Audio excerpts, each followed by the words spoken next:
अरे ये तो अपनी पड़ोसी है ना, इसको क्या हो गया? हाँ मम्मा, मैंने सुना है कि इनके ना सारे बाल झड़ रहे हैं और इनके फेस पर भी बहुत गंदे गंदे दाग धब्बे हो गए हैं। ए सुन, इधर आ। अरे बहन जी नमस्ते, कैसे हैं आप? हम तो बहुत सुंदर हैं, तू अपने बता। वाह मम्मा, क्या डायलॉग मारा है आपने। मैं भी ठीक हूँ। तुझे देख के तो नहीं लगता तू कभी ठीक भी हो पाएगी। और आपके ये बालों को क्या हो गया? फेस पर भी इतने गंदे गंदे दाग धब्बे, बालों से तो एकदम टकली लग रहे हो आप। बेटा ऐसे नहीं बोलते, फिर कैसे बोलते हैं मम्मा? इसको बोलते हैं गंजी। गंजी होना, बदसूरत होना। अच्छा बहन जी, चलती हूँ, कुछ काम है घर पर जरूरी। अरे रुक तो सही, तुझे कौन सा जरूरी काम आ गया? वो मेरी बेटी को देखने लड़के वाले आ रहे हैं, इसलिए मुझे घर जाना है। लड़के वाले? और वो भी आपके घर पर? वो लड़के वाले आएंगे ना, उनके सामने मत जाना, तुझे देख के डर जाएंगे और तेरी बेटी से ना रिश्ता तो कभी नहीं करेंगे। आप ऐसा क्यों बोल रही हैं? गलत क्या बोल रही हूँ? आईने में शक्ल देखी अपनी? अरे मैं तो भूल ही गई, ये देखती भी कैसी होगी आईने में खुद को, इतनी बदसूरत जो है। वैसे ना एक औरत का गहना होता है सुंदर होना, लंबे लंबे बाल होना। हमें देख, मेरी बेटी के कितने सुंदर बाल हैं, कैसा चमकता हुआ चेहरा है, और खुद को देख तू। बहन जी आप इस तरह क्यों बात कर रही हैं? आपको पता भी है कि ये... अरे रहने दे, क्या नहीं पता मुझे, सब पता है मुझे। तेरी लड़की मेरी बेटी की क्लास में थी ना, हमेशा फर्स्ट आ जाती थी, और मेरी बेटी लास्ट। बहुत दुख दिए तेरी बेटी ने। मतलब ये कि नफरत करती हूँ मैं तेरे से। मैंने कभी नहीं सोचा था कि मेरी बेटी से भी आगे कोई निकल सकता है, पर तेरी बेटी हमेशा क्लास में फर्स्ट आ जाती थी, और मेरी बेटी को बहुत दुख दिया है उसने। तो इसमें मेरी बेटी की क्या गलती है? देखिए, मेरी बेटी ने हमेशा आपकी बेटी फूलवती को समझाया कि उसे इस तरह से क्लास बंक नहीं करनी चाहिए, पढ़ाई में ध्यान लगाना चाहिए, पर कभी भी आपकी बेटी ने मेरी बेटी की बात ही नहीं सुनी। वो इसको समझाती थी तो क्या गलत करती थी? हाँ हाँ, तो क्या हो गया? बच्चे मस्ती नहीं करेंगे तो कौन करेगा? क्या हो गया अगर इसने बंक मार लिया तो? कौन सा बड़ा पहाड़ तोड़ दिया? आप कैसी बातें कर रही हैं? माँ होकर खुद अपने बच्चे को गलत शिक्षा दे रही है। सुना मम्मा आपने कैसे उल्टा जवाब दे रही है आपको? हाँ बेटा, सब सुन रही हूँ मैं। मुझे ना बहुत अच्छे से पता है कि मुझे किसको शिक्षा देनी चाहिए। सबसे पहले तो शिक्षा की जरूरत तुझे है। ठीक है, अगर आप लोग को इस तरह की बातें करनी है ना, तो मुझे लगता है कि मुझे यह टाइम बर्बाद नहीं करना चाहिए। चलती हूँ मैं। अच्छा, हम तेरा टाइम बर्बाद कर रहे हैं? हमारा टाइम तू बर्बाद कर रही है। क्या है तेरे हाथ में? वो मेहमान आ रहे हैं ना, उनके लिए फल और मिठाइयाँ हैं। हो, अब लड़के वालों को फल खिलाएगी? ला इधर। अरे ये क्या किया आपने? क्या किया? तेरे फल गिरा दिए, लड़के वालों को फल खिलाएगी? बढ़िया ही बदसूरत कहेंगी। चल चल उठा ले अपने फल।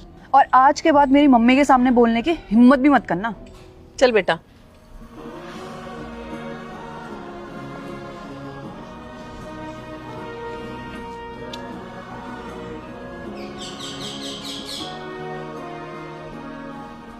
देख बेटा, क्या हो गया मेरे चेहरे को, कितने दाग धब्बे हो गए हैं, किसी को शक्ल दिखाने लायक नहीं रही।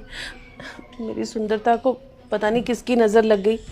कितनी दवाइयाँ लगा चुकी हूँ, कोई दवाई भी असर नहीं कर रही। मैं तो बहुत परेशान हो गई हूँ, क्या करूँ? मम्मा आप फिक्र मत करो, आप मेरी हालत पे तो देख रहे हो ना, मैं भी तो इसी हाल में गुजर रही हूँ।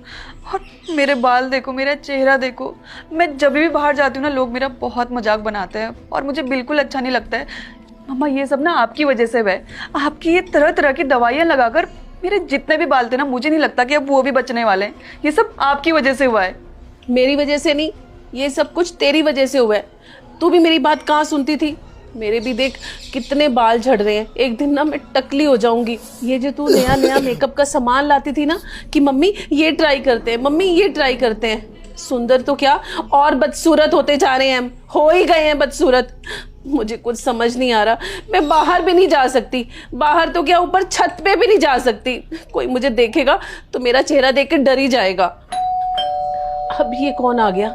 मुझे नहीं पता मम्मा, और ये दरवाजा खोलने तो मैं बिल्कुल नहीं जाने वाली।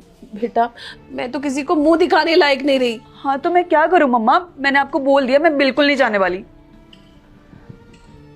बेटा सब ठीक है ना? मैं बहुत देर से बेल बजा रही थी पर कोई गेट ही नहीं खोल रहा था। दरवाजा जैसे ही खुला ना तो मैं भागी हुई अंदर आई, देखने के लिए कि सब कुछ ठीक तो है ना। क्या हुआ? ये तुम्हारी मम्मी रो क्यों रही है और चेहरा क्यों ढका हुआ है उन्होंने? आंटी जी मैं क्या बताऊँ आपको, मम्मी और मेरे सारे बाल झड़ रहे हैं और हमारे फेस की भी ऐसी हालत हो गई है। हमें कुछ समझ नहीं आ रहा है आंटी जी, हमें क्या करना चाहिए? बेटा घबराओ मत। बहन जी आप एक बार चेहरा तो दिखाइए, पता तो चले हुआ क्या है। मुझे ना ये सब कुछ तेरी वजह से हुआ है। उस दिन तुझे जो हमने इतना भला बुरा कहा ना, ये तेरी नजर ही लगी है। आज हम दोनों को ये बीमारी हो गई है। ये सब तू नहीं किया है। वैसे तू कैसे ठीक हो गई? देखिए ये सब बोलने का कोई फ़ायदा नहीं है, और मेरा चेहरा कैसे ठीक हो गया मैं आपको वो दवाई भी बताऊंगी जिससे आप लोग बहुत जल्दी ठीक हो जाएंगे। हाँ हाँ, हमें वो दवाई बता। तू जो बोलेगी ना हम वो करेंगे। ऐसा चेहरा लेकर हम बाहर भी नहीं जा सकते। लोग हमारा इतना मजाक उड़ा रहे हैं। बिल्कुल मैं वो दवाई ज़रूर बताऊंगी, लेकिन पहले आप लोगों को वादा करना होगा कि आज के बाद आप लोग लोगों की इज्जत करेंगे, उनके साथ अच्छा व्यवहार करेंगे, कभी किसी का मजाक नहीं उड़ाएंगे, और ख़ास तौर से जब वो बीमार हो, उसे कोई तकलीफ़ हो। हमें ना ऐसे लोगों का मजाक नहीं उड़ाना चाहिए। ईश्वर कभी माफ़ नहीं करता है। अब देखो आप लोग अपनी हालत ही देख लो ना। हाँ बहन जी, हमें उस दिन आपके साथ ऐसा बिहेव नहीं करना चाहिए था। अगर हमने आपके साथ उस दिन वैसा बिहेव नहीं किया होता तो शायद आज मेरी और मेरी बेटी की ये कंडीशन ना होती। हमसे बहुत बड़ी गलती हो गई। हमने आपका टकले होने का बहुत मजाक उड़ाया। आप हमें माफ़ कर दीजिए। बस यही मैं आपको समझाना चाहती हूँ कि हमें लोगों के साथ इज्जत से पेश आना चाहिए, सबको सम्मान देना चाहिए, कभी भी किसी की बीमारी का मजाक नहीं उड़ाना चाहिए। हम नहीं जानते कि कौन किस परिस्थिति में है। हमें लोगों का सम्मान करना चाहिए, उनको अच्छे से ट्रीट करना चाहिए। लेकिन आपने क्या किया? आप खुद तो गलत तरीके से पेश आती थी लोगों से, और साथ ही अपनी बेटी को भी उसी तरह से बात करने को कहती थी। ये गलत बात है। आंटी जी सॉरी, प्लीज़ हमें माफ़ कर दीजिए। हमने आपके साथ बहुत गलत बिहेव किया, हमें वैसा नहीं करना चाहिए था। प्लीज़ आंटी जी हमें दवाई बता दीजिए, हम कैसे ठीक होंगे? प्लीज़ आंटी जी। हाँ बेटा घबराओ मत, मैं वो दवाई तुम्हें ज़रूर बताऊंगी। घर जाते ही मैं वो सारी दवाइयाँ आपको व्हाट्सएप पर भेज दूंगी। आप अपने केमिस्ट से लेकर वो दवाइयाँ खाना, और देखना 1-2 दिन में आप लोग बिल्कुल ठीक होना शुरू हो जाओगे।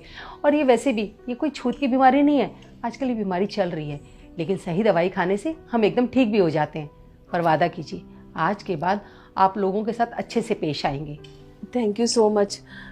अगर आपकी जगह कोई और होता ना, वो हमारा बिल्कुल साथ ना देता। हम लोगों ने आपकी इतनी बेइज्जती की, आपका इतना मजाक उड़ाया, उसके बाद भी आज आप हमारी हेल्प कर रहे हैं। Thank you so much. क्योंकि मैं आपकी तरह नहीं हूँ, मुझे सही और गलत में फ़र्क करना आता है। चलिए छोड़िए, आप लोग चिंता मत कीजिए, आप दोनों ही ठीक हो जाएंगी जल्दी। आंटी जी लेकिन आप हमारे घर क्यों आए? आप तो हमारे घर पर भगवान के रूप में आए हैं। Thank you so much aunty ji. अरे बेटा इन सारी बातों में तो बताना ही भूल गई, एक खुशखबरी देनी थी आप लोगों को। मेरी बेटी की ना शादी तय हो गई। ये कार्ड देनी तो यहाँ आई थी मैं। लीजिए, और प्लीज शादी में जरूर आना आप लोग। बहन जी हमने हमेशा आपके साथ बुरा किया, आपका मजाक उड़ाया, उसके बाद भी आप शादी का कार्ड देने आई हैं। आपने ऐसा क्यों किया? क्योंकि मुझे अपने पड़ोसियों की इम्पोर्टेंस पता है। मैं जानती हूँ कि पड़ोसी परिवार की तरह होते हैं, हमारे सुख दुख में काम आते हैं, और हमें अपने पड़ोसियों के साथ हमेशा मिलजुल कर ही रहना चाहिए। हाँ बहन जी आप बिल्कुल ठीक कह रहे हैं। पड़ोसी परिवार की तरह ही होता है, और मैंने परिवार को गलत समझा। मैं आज के बाद कभी भी किसी के साथ ऐसा नहीं करूँगी। आप मुझे माफ़ कर दीजिए। आप लोगों को अपनी गलती का एहसास हो गया, इससे अच्छी बात